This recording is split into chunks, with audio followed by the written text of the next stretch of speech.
This is episode 118 of Zen and the Art of Real Estate Investing with my guest, Shawn McEnteer. Shawn is a New Jersey realtor and professional house hacker who has a lot of experience house hacking with the family. This is going to be interesting. Shawn, welcome to the show. I appreciate you having me, Jonathan. Yeah, no, it's excited to talk to you. We probably met in person like a year back after all that time of just kind of knowing who each other were. So I'm glad to get you on the show and get your very specific house hacking experience out to people out there. Yeah, my pleasure. And I think it was in front of a house hack, actually. It That was. it was, Yeah. it was fun. Yeah. Of course. Of course. So, well, let me ask you this. How in the world can you house hack with 4 kids? Because people want to know this because I think people with bigger families assume like, oh, well, our time for doing this type of thing is up. Tell us how you do that, and then we'll go to the backstory.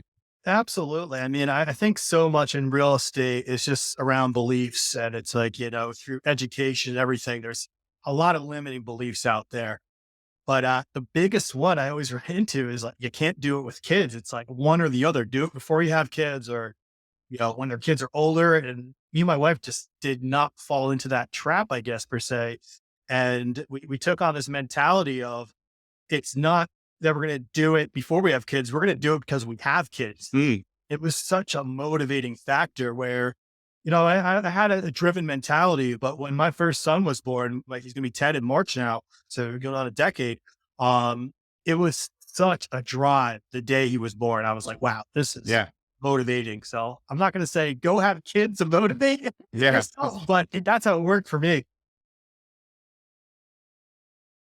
And at what point in there did you get your license? Were you licensed before? Or did it come? A lot of people I find get their license after a weird experience, not necessarily like you said, a realtor who's bad, but one that just doesn't understand your goals, which we've talked about before. Absolutely. And on top of it, I got my license in this whole process of acquiring that first property because I knew I wanted to. And I was like, you know what? Why not have access, getting the properties a little bit easier? So that very first transaction, I had my license and I was partnered with another agent at the brokerage I was at. Yeah. So Trying to I figure it out. young age. Yeah. Yeah. So, well, growing up though, when was the first time that you remember real estate being interesting to you? Oh my goodness. At a very young age. I guess my backing was always the stock market with my parents. They were heavily into that. But my grandma would always talk about real estate in New York City. He's like, oh, they're building these massive buildings. And I had this little itch. I was like, wow, that's pretty cool. So at a young age, and it was just completely random. It's just like the conversations you have with your grandparents, I guess, if you have a memory where they could talk about anything. And my grandma would just really talk about New York City buildings. And I was like, cool.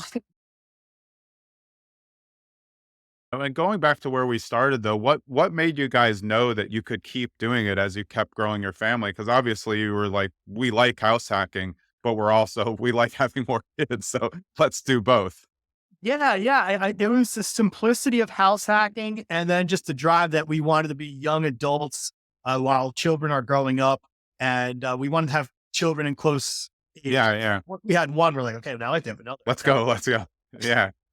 Yeah. So in your house hacking journey, I often talk about, we've probably talked when we met about uneven multis, which is, a larger amount of bedrooms in one and then smaller another, which when you're single, it's great. You live in the smaller unit, but when you have a family, you want to go the other way. So are those the type of ones that you're looking for? Because you're not going to find a ton of 4 4s. Those are going to be crazy prices and maybe the rent roll doesn't work. So tell us about that part of your journey as the family grew.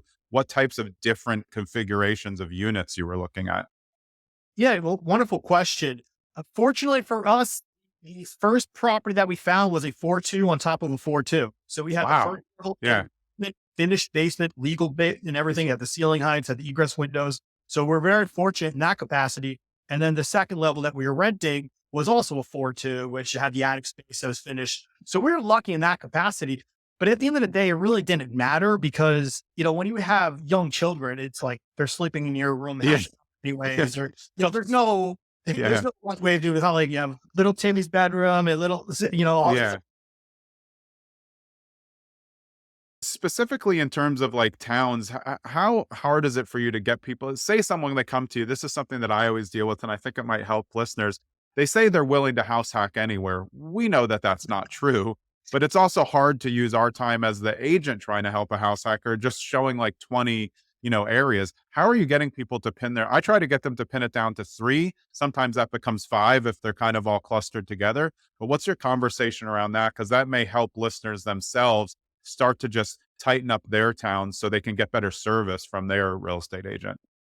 Yeah, that's a great question. And a lot of that has to do with regulations. There's a lot of towns that I just don't step foot in because at the end of the day, if the laws and regulations are in place to not make it landlord friendly, to incentivize to an extent tenants to not be good tenants, the last thing I want to do is put my reputation and name on the line for you to find out that being a landlord does stink. Yeah. New Jersey gets a bad reputation for that. Yeah, yeah. New Jersey's tough enough, but there are towns with rent control that it is an issue that we have to be aware of, right? Yeah. So a lot of times, I always let my clients know, like, look, we're 10 years in. We are yet to miss a single payment of rent. I don't care what the numbers look like. I don't care how good the numbers look on a property. You tell me how good the numbers look if no one's paying you. They don't Yeah. look right. They look really bad.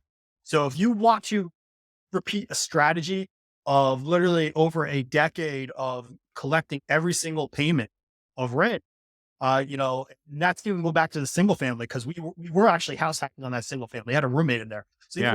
go that far, that's the strategy I bring to the table. What markets work, don't work. There are markets that are just not going to be good. So I try to steer away from that because it's. I want to see you succeed. I want to see you repeat what is working. So then it's just a matter of what do you need to do. What's great is there's a lot of at home working. So that's Yeah. one. So now it's like, okay, you're telling me you work from home.